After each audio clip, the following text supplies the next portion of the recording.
Bonjour à tous, bienvenue dans cette nouvelle vidéo dans laquelle nous construisons ensemble notre suivi de portefeuille dans Google Sheet. Et pour cette nouvelle vidéo, nous allons de nouveau faire un tour dans Google Apps Script pour coder une nouvelle fonction qui va tout simplement nous permettre de suivre l'évolution du portefeuille de façon périodique et de pouvoir donc retracer une courbe de l'évolution de notre portefeuille tout au long du temps. Alors pour cette nouvelle partie, nous allons tout d'abord créer une nouvelle feuille. Voilà, et cette feuille, donc nous allons tout simplement l'appeler suivi périodique. Alors ensuite, la première chose qu'on va avoir besoin dans notre nouvelle feuille, c'est d'un tableau qui va nous permettre de faire le suivi de l'évolution du portefeuille de manière périodique. Et donc ce tableau va contenir 4 colonnes différentes dans lesquelles on va donc retrouver en premier lieu la date, donc la date à laquelle on souhaite connaître l'état du portefeuille. Ensuite, la valeur du portefeuille à cette date.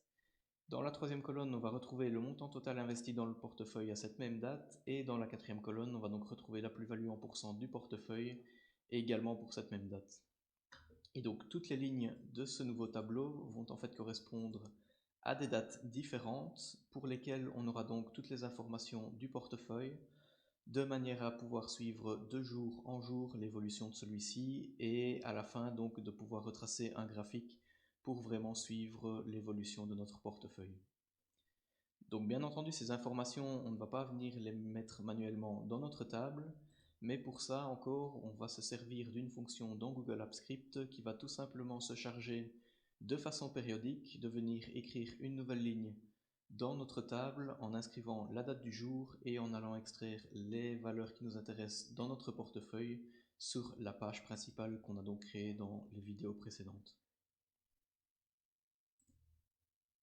Alors maintenant qu'on a la structure de notre table, on va pouvoir sans plus tarder aller dans Google Apps Script pour pouvoir coder tout simplement cette fameuse fonction. Et donc ici sur le tableau de bord, ce qu'on voit en premier lieu, c'est la fonction qu'on avait créée dans une vidéo précédente et qui nous permettait d'afficher un message pop-up. Mais nous, on va tout de suite créer un nouveau fichier qui va donc accueillir la nouvelle fonction qu'on va coder. Donc ce fichier, on va l'appeler suivi périodique. Voilà. Et on va donc coder une nouvelle fonction qui ne va pas s'appeler myFunction, qui est le nom par défaut, mais on va l'appeler créer nouvelle ligne, puisque cette fonction va donc créer une nouvelle ligne dans le tableau que nous venons de générer. Et donc cette fonction va se constituer de deux grosses parties. Donc dans la première partie, on va tout simplement se rendre sur la page principale de notre fichier Google Sheet pour aller recueillir les informations du portefeuille dont on a besoin pour suivre l'évolution de celui-ci. Et donc dans la deuxième partie, on va cette fois-ci se rendre sur la dernière feuille de notre fichier, donc la feuille qu'on vient de créer, et on va tout simplement ajouter une nouvelle ligne dans celle-ci avec les informations du portefeuille qu'on aura donc récupérées dans la première partie. Et donc pour cette première partie, je ne vais pas écrire avec vous les lignes nécessaires pour la coder, mais je vais tout simplement ici copier le code de cette première partie et le passer rapidement en revue avec vous, puisque les notions de cette première partie sont en fait les notions qu'on a vues pour pouvoir créer notre fonction pour afficher un message pop-up. Donc si vous n'avez pas vu cette vidéo, je vous remets bien entendu le lien en description de celle-ci. Voilà, donc grâce à la magie du copier-coller, le code apparaît donc sous vos yeux ébahis et je vais simplement passer quelques minutes avec vous pour vous expliquer brièvement comment il va fonctionner. Donc sur la première ligne, on va tout simplement activer le fichier Google Sheet de notre suivi de portefeuille et on va simplement placer également une référence à ce fichier dans une variable qu'on va tout simplement appeler fichier portefeuille. Ensuite, on retrouve un morceau de code qui va tout simplement être la première partie de notre fonction et qui va se charger d'aller lire et d'extraire les informations sur la feuille principale de notre fichier. Donc pour ça, bien entendu, on va tout d'abord devoir identifier et se placer sur cette feuille principale. Et on utilise donc la formule, ou plutôt la fonction getSheetByName, qui va tout simplement nous permettre de récupérer une référence à cette feuille principale grâce au nom de cette feuille. Donc si on retourne dans notre fichier, on voit que notre feuille principale porte comme nom page principale, ici en dessous.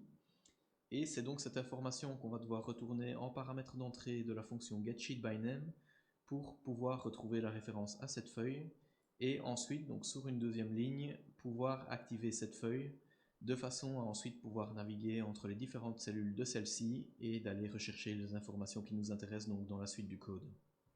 Voilà, donc après dans la suite de notre code, on va retrouver toute une série d'éléments et donc le premier de ces éléments, ça va être la variable dernière ligne qui va venir contenir le numéro de la dernière ligne de notre feuille.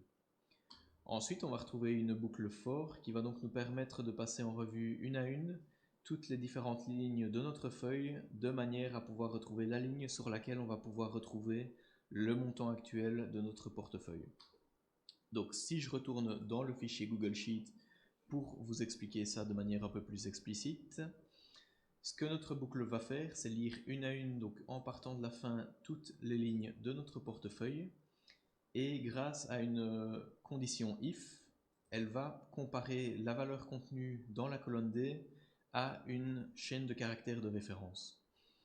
Donc comme on recherche la ligne sur laquelle on va pouvoir retrouver le montant actuel du portefeuille, on va fixer cette chaîne de caractères de référence à celle-ci, donc montant actuel suivi du signe euro entre crochets. Et donc une fois que notre boucle for va tomber sur cette ligne, notre condition if va détecter qu'on a retrouvé notre chaîne de caractères de référence et notre code va tout simplement stocker cette ligne, donc la ligne actuellement lue, comme étant la ligne sur laquelle on va pouvoir retrouver le montant actuel du portefeuille. Et donc tout simplement, une fois qu'on a obtenu ce numéro de ligne, on va pouvoir retrouver ce montant actuel sur la colonne E de cette même ligne et la stocker dans une variable dans notre code qu'on va appeler valeur totale. Et enfin, pour le total investi, donc si on retourne dans notre fichier Google Sheet, on voit que le total investi est en fait également situé sur la colonne E, une ligne au-dessus de la ligne de référence qu'on vient de fixer.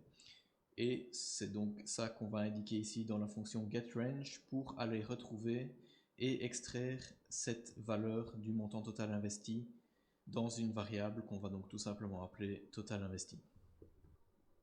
Et donc voilà pour la première partie de notre fonction qui nous permet donc de récupérer les informations sur la première feuille de notre fichier de suivi.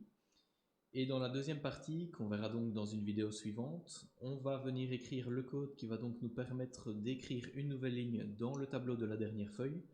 Nouvelle ligne correspondant donc à l'état du portefeuille à la date actuelle, avec donc les informations qu'on a extraites sur la première page.